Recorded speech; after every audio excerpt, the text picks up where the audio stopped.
Herzlich willkommen zum Projekt Blätterseele, meiner Einsendung für den Foundation Civil Contest 2020.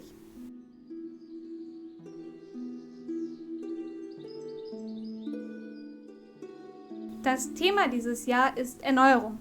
Es ist sehr faszinierend, wie in der Natur vieles jedes Jahr aufs Neue stirbt, um sich im nächsten Jahr seinen Platz wieder zu erkämpfen.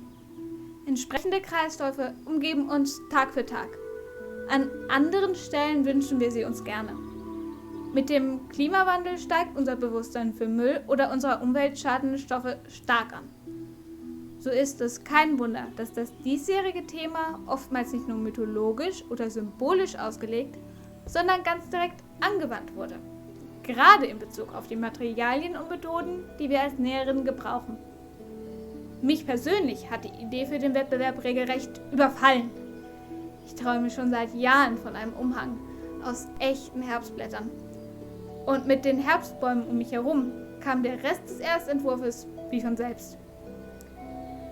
Umhang und Schnürbrust sollen eine Geschichte erzählen. Eine, die mir gleich mit in den Kopf kam.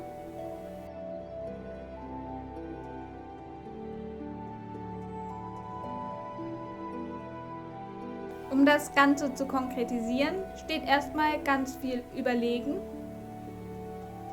Planen und natürlich auch Recherchieren auf dem Programm.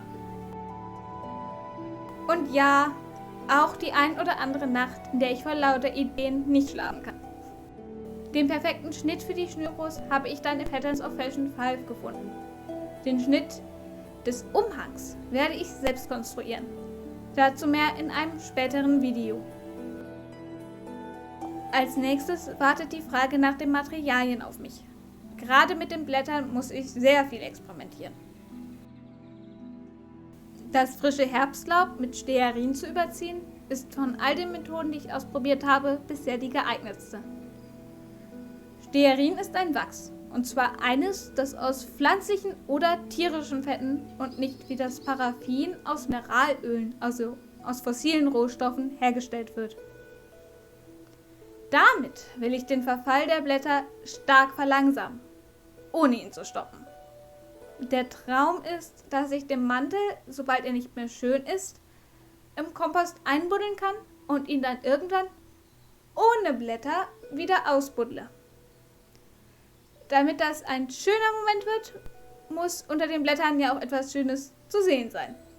Ein Stoff muss her, der leicht ist, aber trotzdem genug Fläche bietet, um die Blätter dort aufzunähen. Den Nesselstoff, für den ich mich entschieden habe, einen Baumwollstoff in seiner wohl rohesten Form, will ich einfärben. Selbstverständlich dem Geist des Themas getreu mit natürlichen Farben. Aber Stoff, der einfach nur eine Wand aus Farbe bildet, ist definitiv nicht aufregend genug.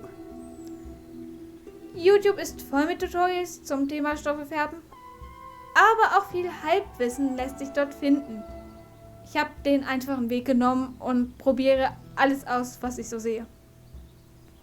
Die anderen Stoffe für das Projekt habe ich übrigens aus meinem Stoffvorrat nehmen können.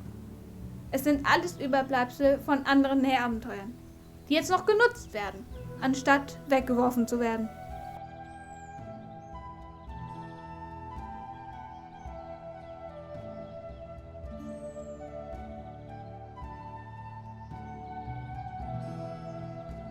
Die Blätterwachsprobe ist trocken. Eine Woche ist vergangen und ihr könnt sehen, dass bis auf eines die Blätter schön flexibel geblieben sind.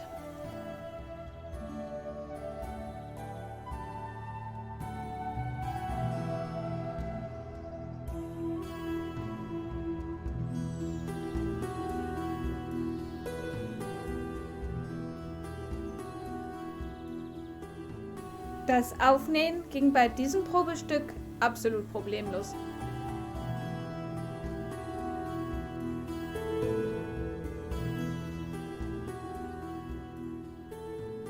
Ich habe insgesamt 3 Tage mit dem Wachsen der Blätter verbracht, aber die sehen schon echt schön so aus. Der Wachs wirkt fast wie Eis oder Schnee auf den Blättern.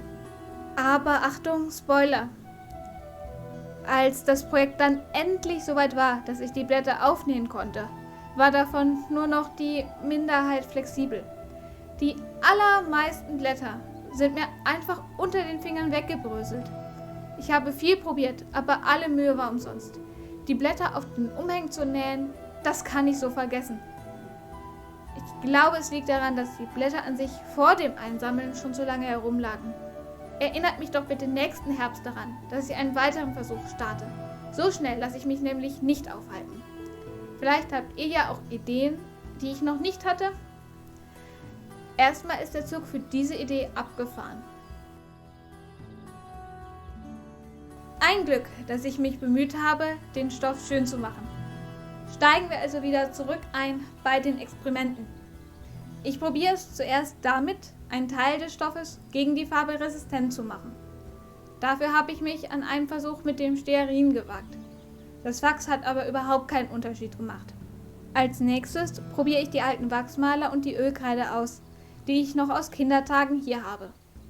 Die Idee ist, dass sie sich um die Fasern legen und das Wasser und damit auch die Farbe daran hindern, an den spezifischen Stellen in den Stoff einzudringen. Ich male hier mit den leicht erwärmten Stiften einfach beidseitig über den Stoff, um ihn zu versiegeln.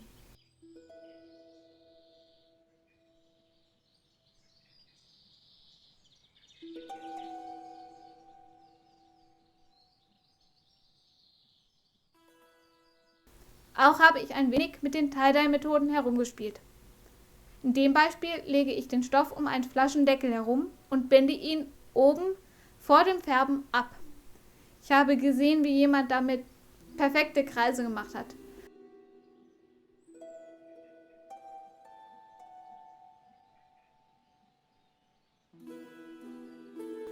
Aber was soll ich sagen? Die Proben waren am Ende einfach nur fleckig.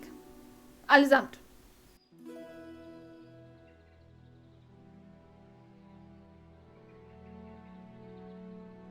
Als nächstes habe ich probiert, Pigmente nachträglich aus dem Stoff zu entfernen. Dafür mache ich den Stoff nass und lege ihn mit einem grünen Blatt darauf in die direkte Sonne. Die Blätter sollen an der Stelle dann in der Theorie den frisch gefärbten Stoff bleichen. Ich habe Verschiedenes probiert, aber nix da. Pustekuchen. Auch hier war die Farbe nicht beeindruckt. Das Ganze ist also doch sehr viel komplizierter als gedacht. Zum Glück habe ich einen Alternativplan auf Lager. Der hat, um euch zu beruhigen, dann auch tatsächlich mal geklappt. Der Stoff wurde zum Färben erst einmal gewaschen. Hier benutze ich essigsaure Tonerde, also Aluminiumacetat Tartrat in Wasser verdünnt für die Kaltbeize. Diesen Extraschritt mit dem Beizen braucht es, da die Farbe sonst nicht gut an dem Stoff haften bleibt, sondern sich relativ schnell wieder auswäscht und auch von Anfang an den Stoff nur blass einfärbt. Meinen Quellen nach kann man das mit Kupfer, Zinn, Chrom, Aluminium und Eisensalze machen. Im Sinne des Umweltschutzes kommen dafür aber nur die letzten beiden in Frage. Eisen nutzt man meines Verständnisses nach bei Baumwollfärbungen eher zusätzlich, wenn man eine sehr intensive Farbe haben will. Aber ich bin immer noch dabei, mich da gerade erst reinzufuchsen. Also, Aluminiumsalze. Da gibt es natürlich das bekanntere Alaun. Aluminiumsulfat, Aluminiumacetat Tartrat und Aluminiumformiert. Dabei sollen wieder die letzten beiden ökologischer sein. Ich habe mich dann für die essigsaure Tonerde entschieden, da ich diese in der Apotheke beziehen und auch einfach entsorgen kann nach dem Benutzen. Mir war auch irgendwie sympathisch, dass andere Menschen sich das Zeug auf die Haut machen und, nun ja, nicht sterben oder weniger Schlimmes. Ich gebe es ja zu, mich hat all das sehr an den Chemieunterricht erinnert. Das Ganze lasse ich jetzt so einen Tag ziehen. Danach koche ich mir einen großen schwarzen Tee. Der Tee gibt meinem Stoff genau die Farbe, die ich als Untergrund für meine Blätter haben will. Waldbodenfarben quasi. Ich habe das Ganze in einige dieser Teebeutelchen abgepackt.